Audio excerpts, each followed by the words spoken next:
So, hey guys. So, andito na ako sa C33. Sarado pa po yung loob. Ayan, sarado pa po.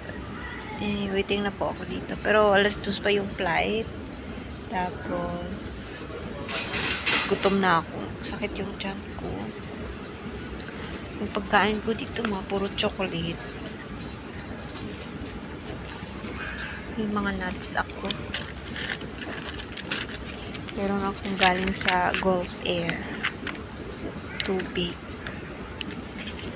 So, tapos, yan, nabili ko doon sa airport.